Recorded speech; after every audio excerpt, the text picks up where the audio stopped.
If the last 2 weeks mean anything for the Auburn Tigers, the future is very bright. Listen, put me in the parking lot, with Bears, and I'll go out there and play. It don't matter. You are Locked On Auburn, your daily podcast on the Auburn Tigers. Part of the Locked On Podcast Network, your team every day.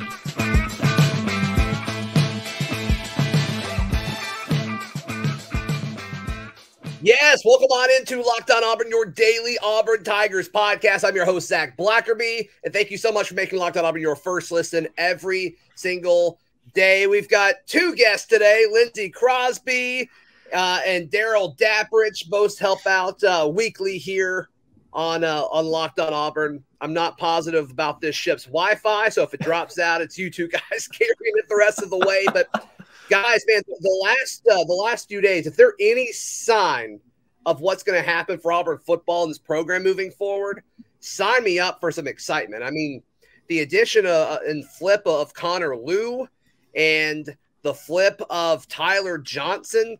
I mean, there's just so much energy on the recruiting front right now. And it's been kind of nice because Hugh Freeze and this staff are proving it's like you can recruit offensive linemen and get them from other schools. We haven't seen that in years, and we finally seen it. And they join Braden Joyner and Clay Whedon, and it's like, man, we actually are getting close to like what a normal offensive line class should look like. They need more this year than other years just because of the current state of the roster. But Daryl, your thoughts on what we've seen on the recruiting trail from Hugh Freeze and company over the last few days? We knew that the emphasis and all the energy was going to be put into recruiting the first 2 weeks. And that was basically why some of the coordinator hires were delayed a little bit, which to me was really a smart approach to take. Focus on the kids, get kids in here. The hiring status will be there.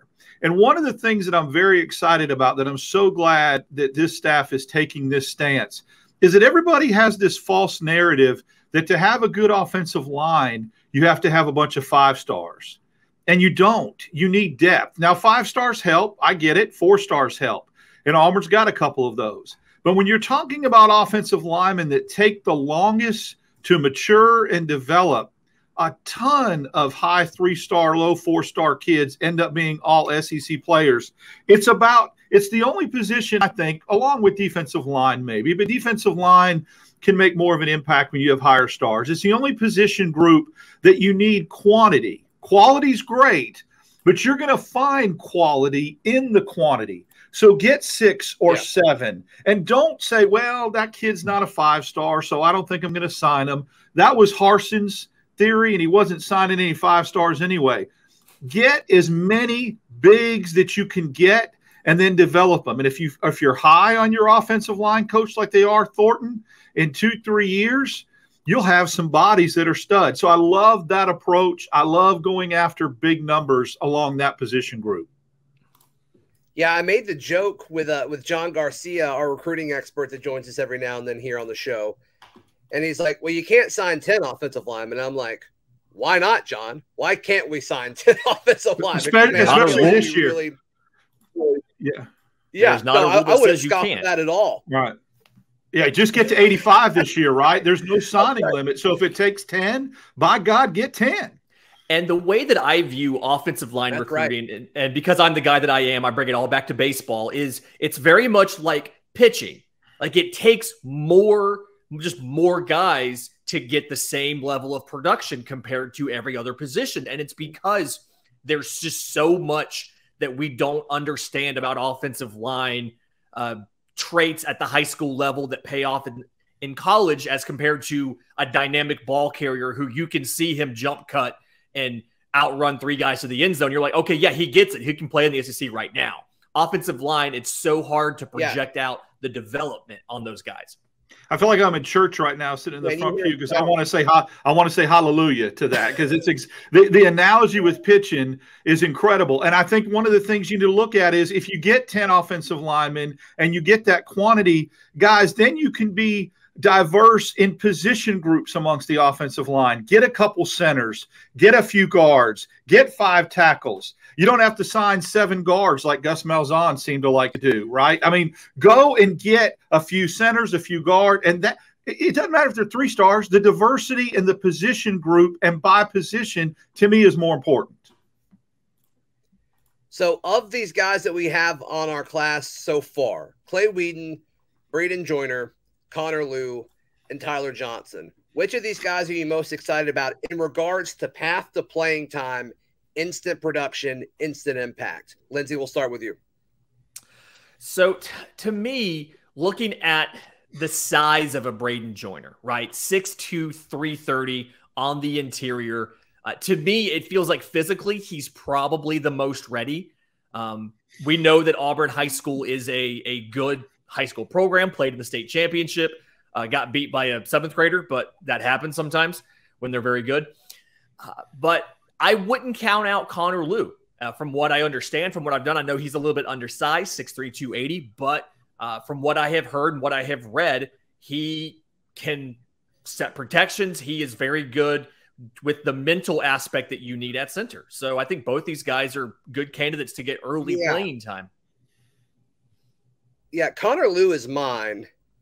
And I think it's just because of the positional need. You know, if he's going to be the center, Auburn needs a center. And of all these names that we're kind of hearing, you know, transfer guys that are to come to visit this weekend and all of that, you're hearing tackles and some guards. You're not hearing a whole lot of centers. So the competition for him may be a little bit easier than some of these tackles and guards that are coming in. So I think Connor Lew is mine. I sent a text to Alex Dono. He hosts Locked On Canes.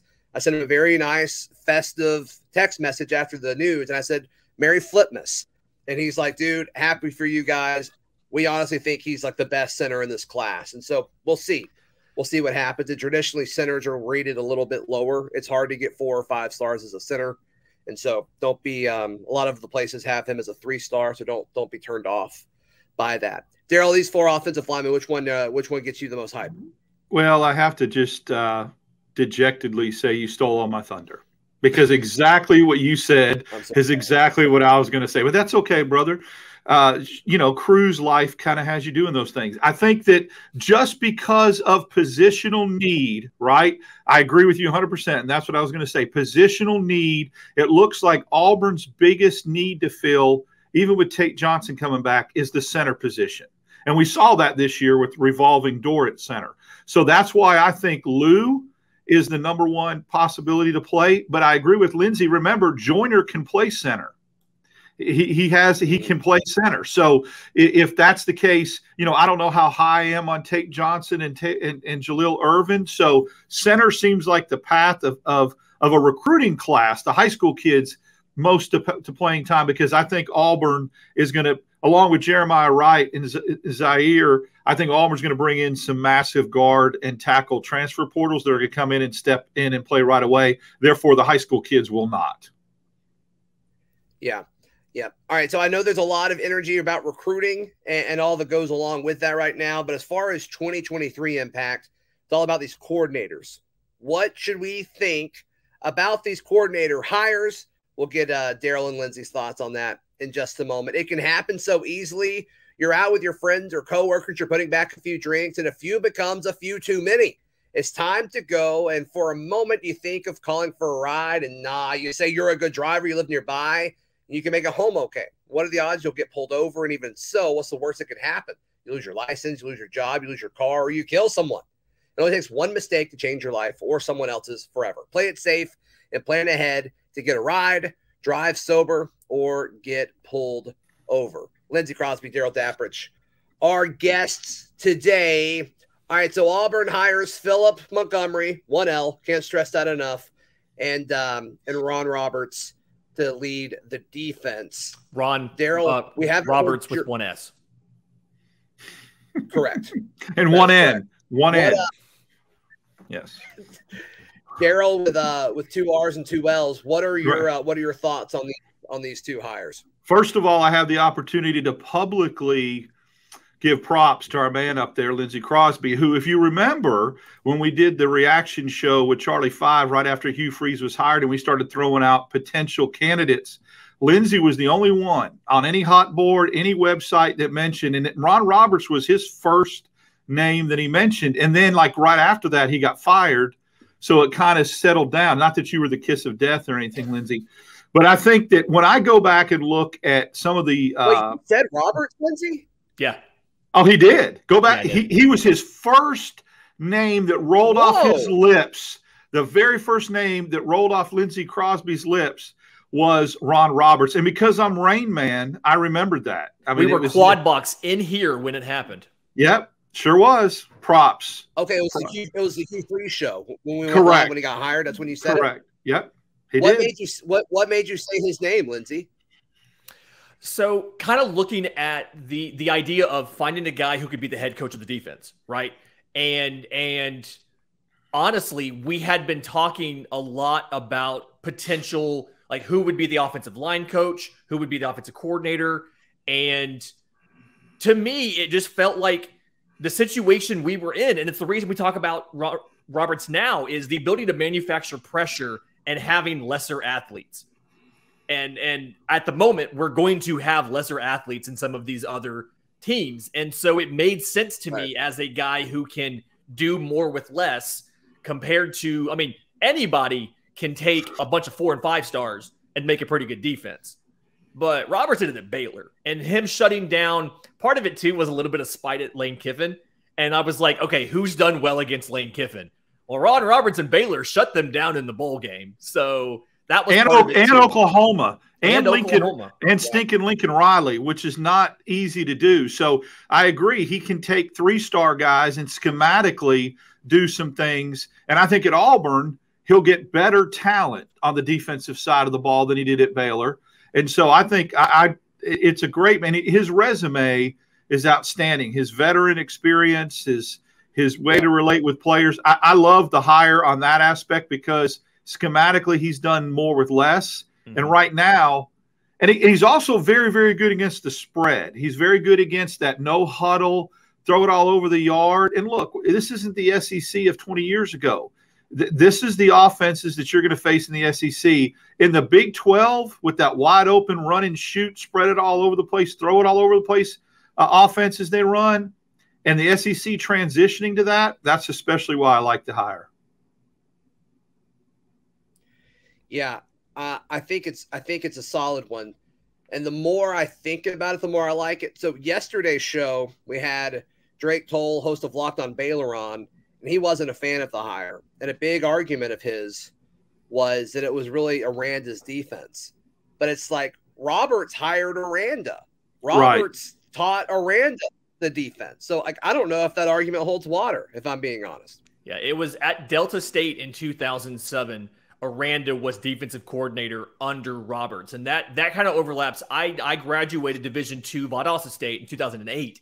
Delta State's in the same conference. And so I got to see some of that, there from the stands and from the sidelines and all of that. And so, I mean, it is Ron Roberts' defense. Now, it made sense for the two of them to work together. Roberts really does feel like he's better as a defensive coordinator when he doesn't have the extra responsibilities a head coach does. And so it made sense that Aranda would bring him back to run that defense. But it was Ron Roberts' defense. From what I understand, he was the one that was setting up the creepers, was scheming it up, was diving into film and preparing for matchups on Saturday. And I think that he's going to have a heck of a time doing that in the SEC when he gets some of these better caliber athletes than what he got at Baylor. And I do think if you look take a little bit of what 2022 looked like for Baylor with a grain of salt, they did lose a lot of talent to the NFL draft. I want to say 4 of their top 5 tacklers were all drafted by the NFL. And so the 2021 defense is more indicative of what a Ron Roberts defense looks like. And like Daryl mentioned, they held Oklahoma to 14 points and 260 yards. First time Oklahoma did not have a passing touchdown in 65 games. And then they go out and they hold Ole Miss to 7 points and collect 10 sacks. So and plenty of turnovers. That's the big thing. 17 forced turnovers in 2020, including 12 interceptions, which is just a thing that we have not had from an Auburn defense in a while, that opportunistic turnover defense. Let me just say this, too, and I think this is a key point, is that sometimes fan bases fall in love with the last thing they saw and forget about the whole body of work. I mean, Kevin Steele's defense got shredded this year in Miami, but I want to give one specific example. Everybody loved Brett Venables and was high on Brett Venables, but there was a time where he got his rear end handed to him in a bowl game one time as defensive coordinator for Clemson, and I can't remember who they played, and they gave up it was West Virginia. They gave up 55 or 60 points and 500 yards, and everybody wanted to run him out on a rail that were Clemson fans. He stayed. Dabo stayed with him. Pat White offense, right? It was a Pat White offense that got beat by Pitt to not go to the national championship game. But anyway, so they got absolutely hammered, and everyone wanted him gone. Dabo stayed the course, kept him on staff, and he was, say what you want about it, he's a weird dude, but the fact was he was integral in what happened with Clemson and winning national championships. So don't let the last thing you saw be the thing. I mean, Lane Kiffin's offenses struggled late. Steve Sarkisian's offensive struggled late sometimes in the Alabama playoff games, but Nick Saban stuck with them, and they went on to do things somewhere else and do things better. So it's not the last thing you saw. Look at the whole body of work. So the guy that you had on is basically, he's Baylor, and I get it. He's thinking about what he saw last, but not forgetting about what he saw previous years. Sure.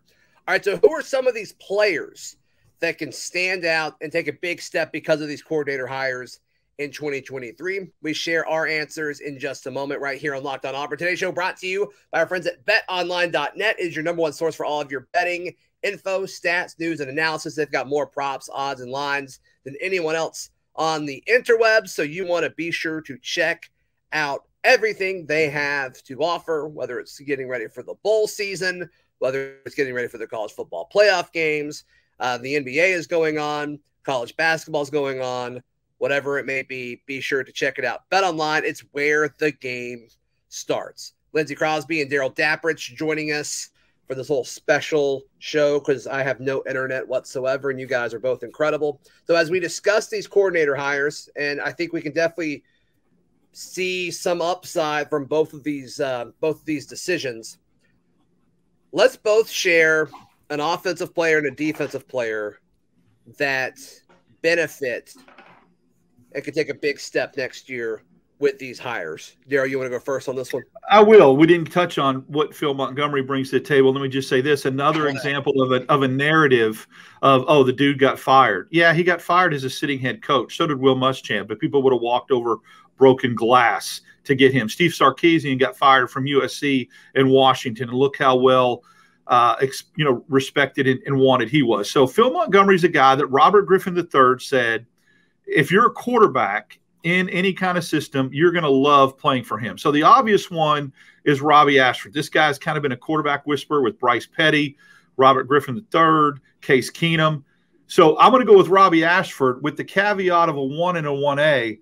Griffin went on to say, hey, but if he's got to run it 40 times to win, he'll run it 40 times. So I think Hunter and Ashford will be the two that will benefit the most from a Phil Montgomery coordinated offense. I'm going to go stay on the trend of offense. Yeah, go ahead, Lindsey. Yeah, I'm going to go a little bit different just because, one, I mean, Hunter and Ashford are kind of slam dunks here, but I'll remind you that at Tulsa, this offense, that offense made history. It was the first NCAA team with a 3,000-yard passer, 2,000-yard rushers, and 2,000-yard receivers in the same season. And so I think looking at your wide receiver talent, Phil Montgomery is very good at having an explosive passing attack, and getting the ball to his playmakers and letting them make plays. They were, I want to say, in the different, while Robert Griffin III was at Baylor, they were in the top 15 nationally almost every year in passing plays of 30-plus yards. They went 15th, then second, and then first. And so Camden Brown is a guy to me that can absolutely eat in this offense. You're going to be able to get him the ball down the field. You're going to be able to get him the ball in space. You're going to be able to get him the ball like early, often, and feed your playmakers out wide so that they can just produce for you versus being one-dimensional and being stuck running the ball. Provided you have offensive line to protect, I'm confident that Robbie Ashford or whoever it may be at quarterback will have plenty of opportunities to feed Camden Brown. And here's the thing I'm excited about. Not saying Cam Brown. Yeah, I was very excited about the Cam Brown reference. Here's the thing, too, before I go on the defensive side of the ball. It seems to me that this staff will do a really good job schematically overcoming any inadequacies. So let's say, like we kind of suspect, Auburn's offensive line is going to be suspect. I think the offense that they scheme and the play calling that they run, unlike the previous regime, will try to scheme around that and try to do what they need to do to say, okay, there's an inadequacy, there's a deficiency here along the offensive line. What plays can we call? What offense can we run to mask that? I've already heard Montgomery's good at that. I've already heard Thornton, the offensive line coach, is good at that. So that's something to keep in mind, that until the offensive line matures and we get some dudes and some bodies, we may see some play calling that is able to mask that. From a defensive side, it's obvious to me. Let me get my offensive player real quick there. Go ahead. Sure, I'm sorry. Yeah, so we talked about offensive line earlier, and you mentioned offensive line may not be great, but I think Jeremiah Wright is a guy that the staff really, really likes. Looking at all their tape, I think he's the only guaranteed starter going into next year. I think they see him as the SEC caliber offensive lineman. Everybody else has to get to that point. Just hearing that from folks close to the staff, I think Jeremiah Wright is a guy that can take a big step. Now, will we see all of that because the offensive line is such a unit? I don't know. But I think him as an individual player in the NFL draft, paying attention to him, I think Jeremiah Wright is my offensive player. Since you guys took all the flashy picks, I'll go with the offensive line. All right, that's Gerald, a good one. Give me a defensive player. Well, Roberts runs a 3-4.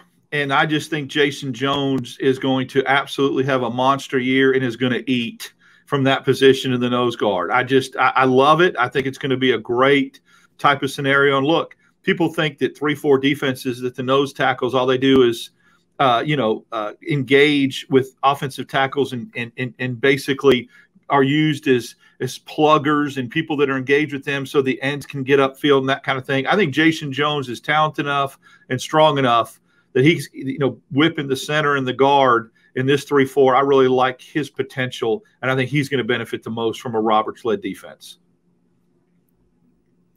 Yeah, right, Jason Jones is a good one. Lindsay, go ahead, bud. Baylor really picked up defensively when they got that big nose tackle guy, so I love that. If you look at what Ron Roberts loves to do, the two unique positions that I think are your biggest playmakers on the field are going to be your jack, which is your combination outside linebacker edge guy. He's that overhang guy on the 3-4, and your star, which is that defensive back safety corner nickel hybrid kind of guy. And so Jason Jones was going to be my pick. Spoiler alert. So I got to come off of that. And I'm trying to think about who fits in that star role really well.